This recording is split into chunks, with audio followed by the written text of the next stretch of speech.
So it's time to welcome you to another edition of Let's Talk Business, organized by JCI European Senate. I'm Filipe Carrera. And my name is Robbert van Waart. Welcoming today, Tom Commeine. Always have a problem with surnames. He's an entrepreneur, founding associated at businessdevelopment.be and partner of several IT startups. Next to that, he's a professional speaker and the former owner and trainer of Ziglar Training Systems Benelux. He's also a passionate member of JCI for over 20 years, more years than me, and currently JCI Senate Belgium President 2021.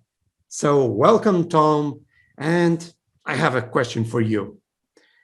Tell us, are we living the golden age of IT startups? And this is a bit funny because yesterday they got like a bit of a crush in Down Street. Down Street is another one. Or are we living a bubble, another technological bubble? So Tom, it's up to you. Well, Philip, thank you for the nice introduction and the question. I'm sure that we're living in the golden age of IT startups indeed. There's never been so much opportunity for any company to start in the IT business. The investments are still easy to attract for IT startups. If you compare it to any other sector or branch, there's millions going on in it. It's very sexy. Everybody loves technology. Everybody walks around with such a fancy finally being a smartphone. nerd is sexy. Finally, being a nerd is sexy indeed. Yeah, absolutely. And you see it in schools. You see even girls these days are flocking into the IT departments of the high schools, the universities. So there's a lot going on. I have heard that there is a new bachelor around a guy called Bill that now probably is also attracting a lot of people. I don't know. Bill Gates. Maybe you have heard about him. Yeah, I know what you're suggesting, Philip. Well, it's and IT is also something that's in more and more parts of of our lives, visible and even invisible, a big part. We're talking not anymore just about apps for the smartphone or for your computer, but we're also talking about everything that has to do with connectivity in the home. When your fridge is getting empty, that you get a message that you have to order, and you have all kinds of connected devices going from security to your lights to your window blindings. Everything these days can be connected, so it's really giving all kinds of opportunities, and it's in the home, it's in the industry, it's in the point of sales. There are some shopping concepts being deployed right now where there are no more people at the cash register. But I'm a kind of old guy, and I was here when it was the dotcom bubble. Yes, and there is this kind of feeling. Are we seeing this again? That's why it was my question. Is it possible that there is too much hype around this? Well, as I used to say, I think last 10 depressions have been predicted by the journalists and by the negative people, and there have been really 2 or 3 happening.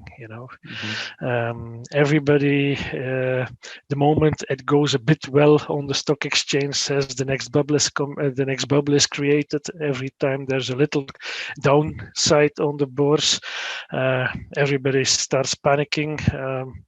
I think it's not necessary in the case of IT and IT startups, because we're just at the beginning. I mean, we're having the new technology coming on, like 5G, for example. This will create so much opportunities in new technologies, new opportunities for technologies in industries and areas that we haven't seen it yet. So I'm quite optimistic on all that. I think there are other industries that are having more severe problems at the moment with changing their industry to a more viable model for the future. When you see that legislation is pushing electric engines for 2026 here in Belgium, they will not be able to sell any combustion engines anymore. It will be electricity engines only. I think all car manufacturers are going through some extreme fast change. For a car manufacturer, 21 to 26 is incredible fast. Tom, really, I have to think, Filipe, about 1 or 2 months ago, we had Byron. Byron. Yes, my good friend Byron. Yes. Yeah, we talked about Tesla. He's absolutely fanatic about the electric cars. Yes, absolutely. I know. And Tom, so he was really enthusiastic in the electric cars, etc. And what makes you, what creates your attention or the attraction to all the IT startups and your business? What makes you tick in that? Why that area? Why the area? Because there's lots of innovation going on in the area, and I wasn't an IT consultant until 2007. Before, in 2000, I started originally in construction. I even had a director position in quite a big construction company. Then I had to go to the Belgian army for my duty. It still existed by then. And when I came back, somebody had made a lot of mistakes, so I had to clean up the mess. So then I started my own company, and I learned quite fast that I was a very bad salesman. I was good in engineering, but I was very bad at sales skills. So, and since my first mentor back then always had said to me on his books and tapes, you have to acquire the skills of sales. I went into acquiring the skills of skills, and I really proved to everybody that they were right. I couldn't sell because I almost had to sell my house, my furniture, and that really wasn't far from the truth, you know. I went selling construction in 1995, from July 1995 to February 1996, and I had more than 200 sales meetings, and I did not sell one thing. Okay. So everybody proved right that they were right. I couldn't sell until I read a book by Zig Ziglar, Secrets of Closing the Sale. And at the same moment, I had an advertisement in the newspaper that my wife, who was then still my girlfriend, had pushed in my arms, and she said, call this number, they need salespeople, and it's not in construction, maybe in another branch you'll be successful. So I called the number, and a guy answered, and he said, look, I don't want to waste your time. Go with one of my sales directors on the road to some sales meetings.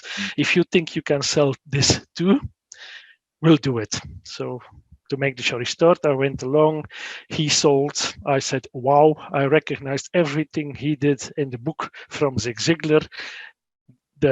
Every pieces of the puzzle finally clicked together, and I started in that company as a salesperson. Out of 9 persons, I scored average to start, but I sold the first day already.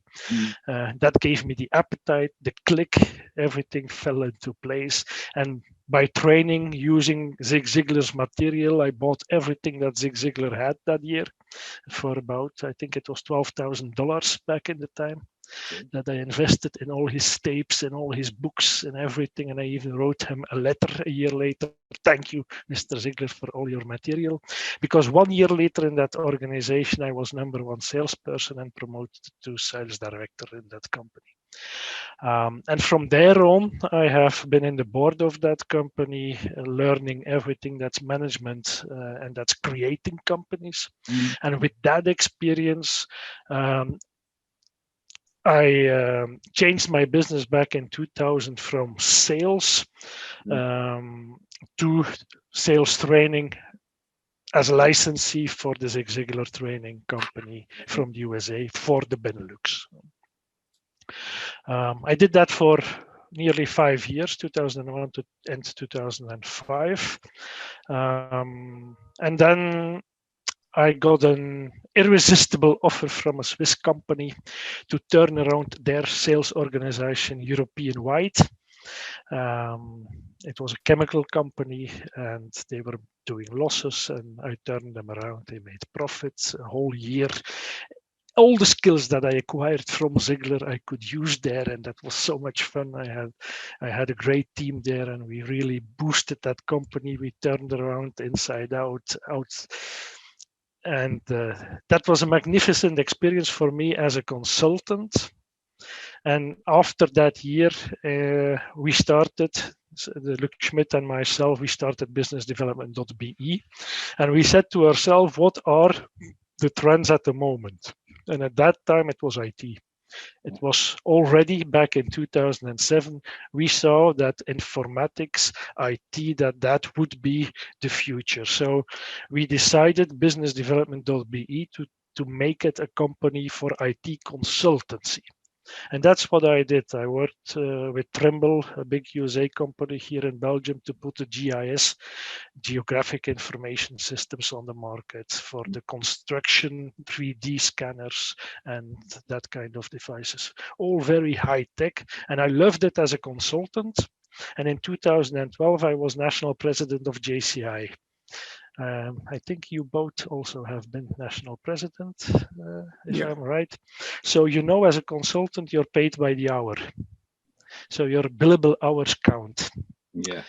And in Belgium, we have quite a demanding structure from a national president with 2 language areas, 64 chapters that all throw a party at least once a year, that all have some educational programs, some senator. Billable hours.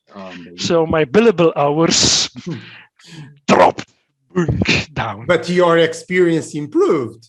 Yes, and I realized one important lesson that my mentor Zig Ziglar already told me 7 years earlier.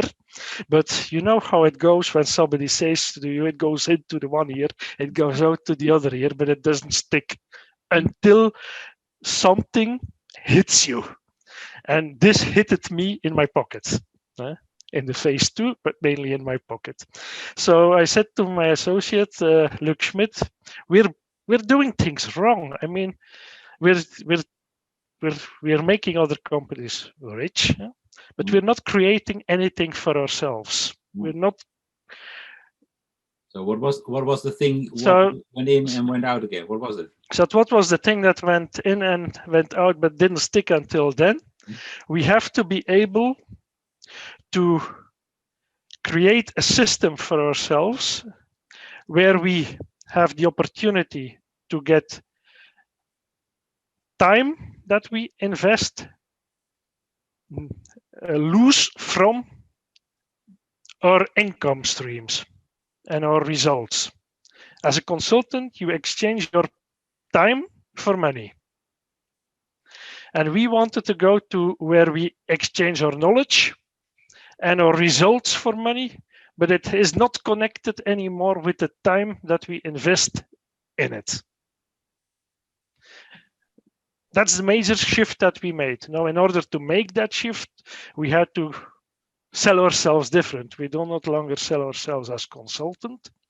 We sell ourselves as business development.be, and we go to IT startups who are nerds and who lack marketing knowledge, who lack sales skills, the things that we are good at, and we lack the programming knowledge. I mean, you don't have to ask me to program anything that won't work. But I can explain it. If they tell me it works that way, I can make a story about it, because sales, what is sales? It's a transference of emotion via stories. As a salesman, you have to create your story and transfer the emotion that you yourself have for the product to the customer. That's why I'm always suspicious when a car salesman comes to me and he says you should buy this Mercedes, and I go out and I see that he's driving BMW or he's driving Peugeot. There's something very wrong there. You have to be passionate. It might happen if you go to a Rolls-Royce stand. Maybe the salesperson doesn't drive a Rolls-Royce. Or or Ferrari. Well, I can accept that if he's a young salesman, but once he's past age of 40, if you're selling the product for... So I should have my Ferrari already. That's what you are saying. It depends what's your priorities in life. The good thing about that is that we did that change. We transferred our organization and we went to search for those startups. The first one was Fidelity. Fidelity is a Belgian startup. EID in Belgium, we all have an electronic identity card with a chip. And the software has made this into a platform for loyalty, for shops, for business intelligence, for communication, customer engagement, all that kind of stuff. And we have helped them growing their business. The second company is CloudPOS. It's a cloud point of sale system that we have helped from, I think they had something like 12 clients when we got on board, and now we are almost at 1,000 clients. So we're helping to grow the business. We're also, with those companies, we're doing strategic analysis. We're making the pricing models. We're really involved. We really become the spare partner on marketing and commercial of the business owners, of the programmers. In a short way, you are management for nerds. In a short way, we're commercial management for nerds. There are a few things we don't do with our organization. We don't do legal, and we don't do finance, simply because we're commercial people, and I don't want to expand my organization with legal people and with accountants, and because. But you're not consultants anymore, like you said before, Tom. So. Do you also partner with them, or do you take a stake in those companies as well? We're partnering. We have a very elaborate partnership agreement, and that spells out all the remuneration, all the things we'll do, everything in detail is explained in it. We sign that deal, but we do not take shares. There's a big reason for that. Most of those young IT companies, when we entered with them, they are with 2-3 people working still from their garage or home office or something like that. And they still have to have those A rounds, those B rounds for venture capital, for investors. And we don't want to be in the way of that. Interesting. Wow. Yeah. The good thing about that is we are building organizations that are different, because every company, every startup, we have a third one, Wodan Brothers in the Netherlands, that we partnered up with. Every startup is different. We also partnered already in the past with startups that didn't become a success. And from our side, we work in a no pay, no cure system. So we only get remunerated when we achieve the success and the results that we put in our goals program. So they don't have to invest. So you have a kind of success fee. Yes, we have a success fee, but they don't have to invest a penny in us. So we take all the risk in that way, because if their solution doesn't hit the market, if the market says no, we're not interested, even if we think the market should be interested, it happens. We have taken all the cost for marketing, for sales demonstrations, for creating the sales cycle, because people who are not into sales have no idea how much time it all costs and how much experience it costs to create the successful sales scripts that make the maximum results. You always start with selling 1 to 10, then you improve it 2 to 10, then you improve it 4 to 10, and you should always aim for the 9 to 10. So if your salespeople have 9 sales conversations, they convert 9 out of 10 sales conversations into a sale. So that's the big goal. I did it in the first sales organization that I was in, that I learned how to do that, and I'm still doing that. I'm still recording sales conversations with real clients. I still type them out word by word. I'm still using Ziglar's book, Closing the Sale, to edit those sales conversations, and I rewrite them and I study them inside out and I bring them as a performance. Why do I still do that, and why do I still teach that to my salespeople? Because when you have that sales conversation, when you know it inside out, you can really engage while you're performing that sales script. You really can engage with the customer. You can have the sensitivity of, does he look at me or does he look away? Does he look left or right? All those little things. Are his pupils big black balls, or are it very little balls of people who are totally not interested in what I'm saying? You can think about the jokes that you'll place in the conversation. One of the things is you talk for 7 minutes and then you have a little joke, so the people have to laugh with it, and then you continue your sales, so you have a positive spirit during the sales conversation. But to create all that, it's study work. It's quite a lot of work, and that's all the things that people never see, never know from people that are in sales and doing that sales job, or that business development job, as we say it, because it's not just sales, it's the whole marketing, it's the whole creation of the strategy, the pricing strategy. We really do all that. When we started with the companies, they had pricing models that could never be profitable. You always have, in a pricing model, you always have a front end, you always have a back end. Most companies don't have a back end. They have one, they sell something, they have some money for it, and they have to search for a new client and sell again that same product. No, once you hook a client, you should sell as much as you can, different services, different products. So you have to create a back end, because the acquirement of a client is so costly that it's so important to be able to feed that client with new streams of services and products, so that you create streams of income that are recurrent. I have a challenge. Is it possible, because basically you are saying that you are very involved also in preparing people, sales teams, and people in order to do sales.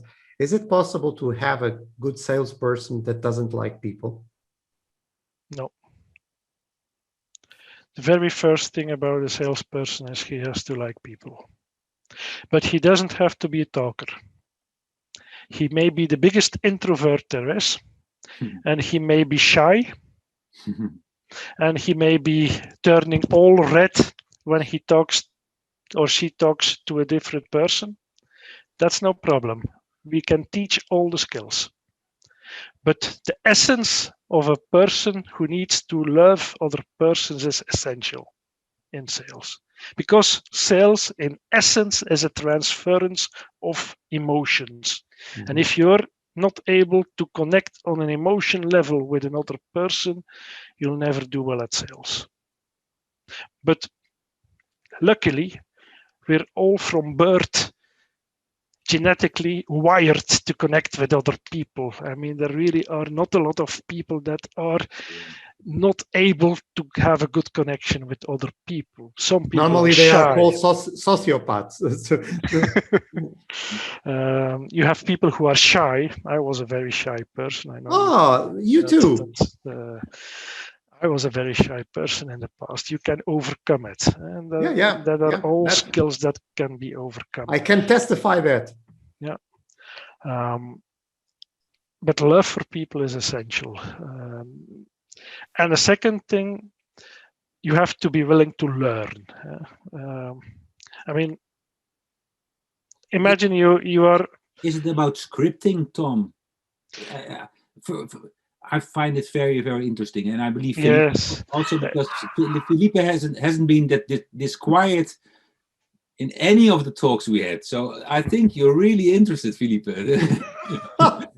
No, but I know people hate scripting, yeah, but let me. There are four stages of knowledge.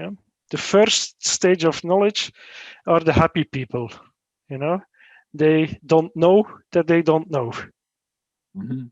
That's the happy They're few. really happy. They're really happy. They don't know that they don't know. Sometimes ignorance is a blessing, you know. Oh my Yes, God. I love absolutely. It. Only you don't get ahead because you don't know that you don't know. Exactly. The second stage is you know that you don't know. Mm-hmm. And at that point, that's the point for change.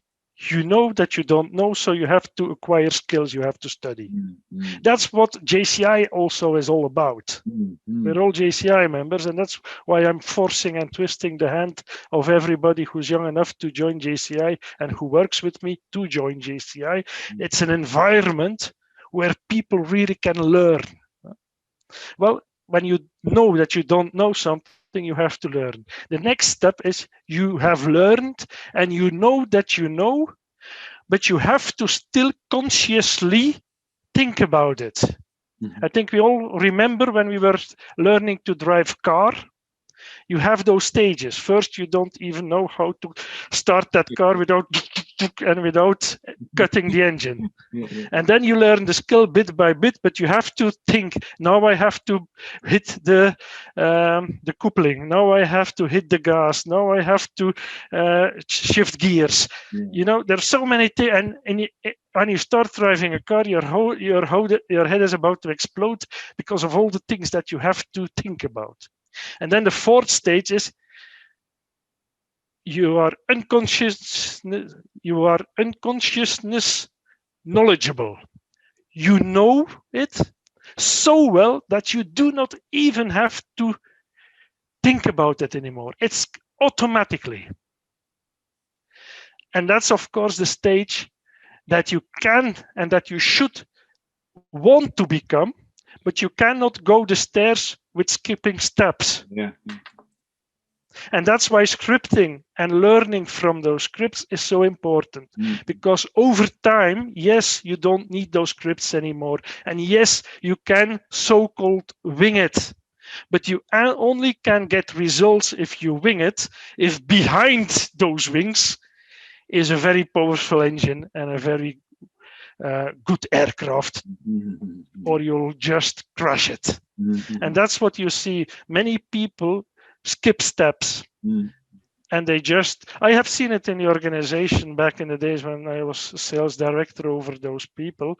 They said to me, Tom, you're scoring 9 on 10. They're starting to drop down. He scores 2 on 10. He scores 3 on 10. Can you join them on a sales call? So I went along with them to the sales conversations, and they had 3 appointments per day. So I went to the first, went to the second, went to the third. And what did I see? We had a scripted conversation, every line scripted, every joke scripted. It took 1 hour and a half and closing 9 to 10. They were skipping parts. They were skipping this joke. They were skipping that question. They wanted to shrink it to 1 hour, and their results just collapsed. Sometimes the scripts are so well made that every word and every question in the sales conversation counts in order to make sure the client at the end of the conversation buys. That's a way of going over the question that the salesperson might not like the product. If a salesperson doesn't like the product, he should move companies. It's very simple. So there is no script that can save that. No, you have to be passionate about people. You have to be passionate about your company. You have to be passionate about the products and services of your company. And majorly, you have to be passionate about yourself and your capabilities. You have to be, how do they call it? Not arrogant, but you have to be self-confident. That's very important. And self-confidence comes from learning, from acquiring the skills.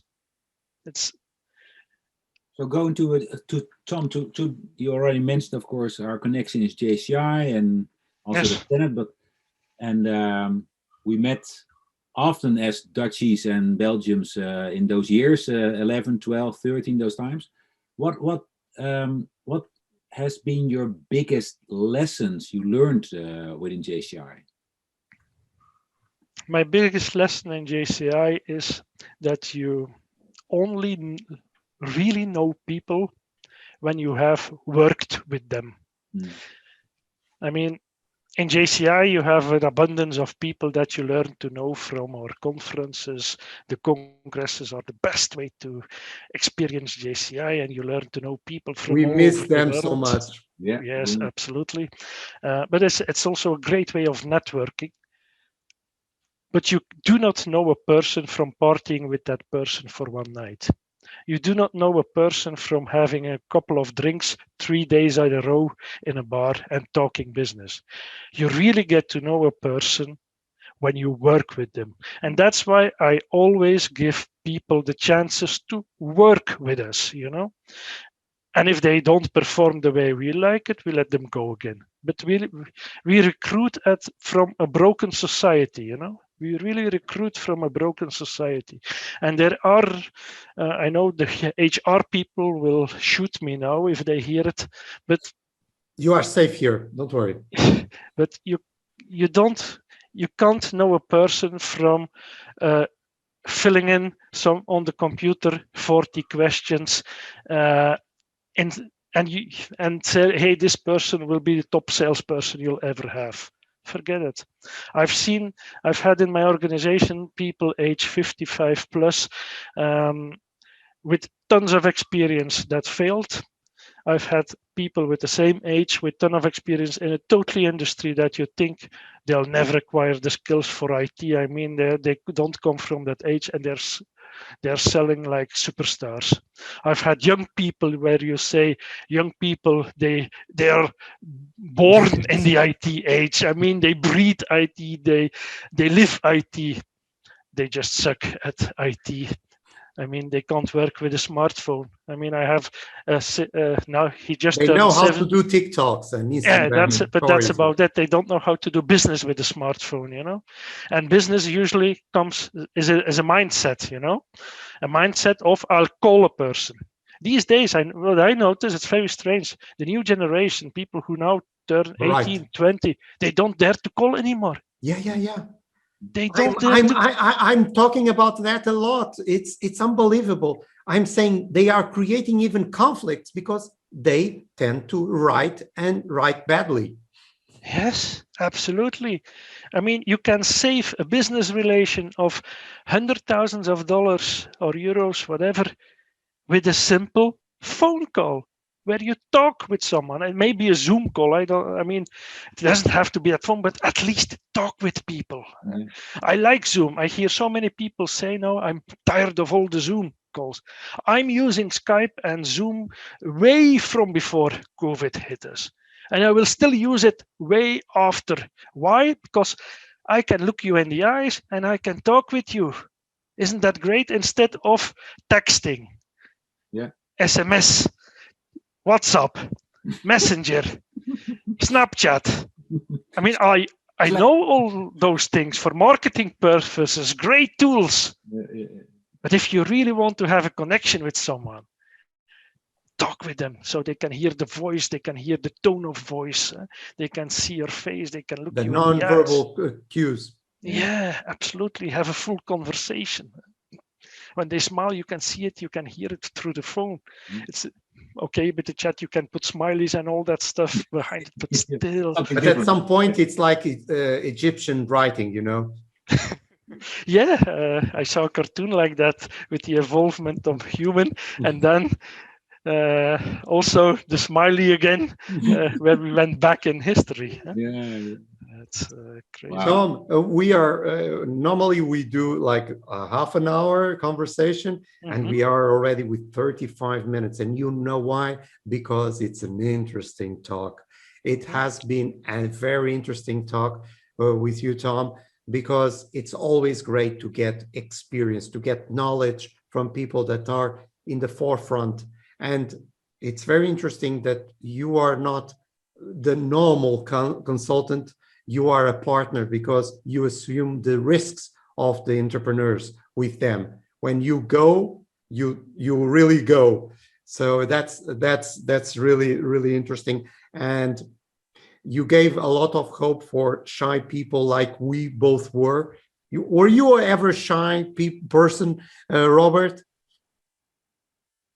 You were shy at some point? You! So we are three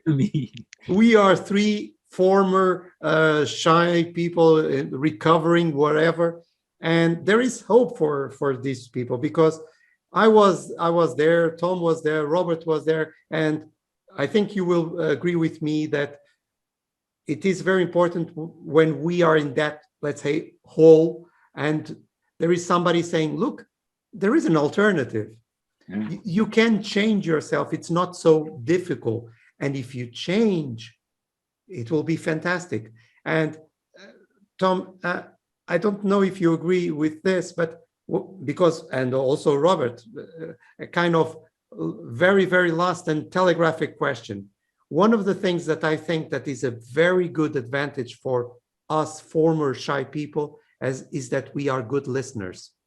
And when we are selling, when we are selling products, concepts ourselves, it's very important to be good listener.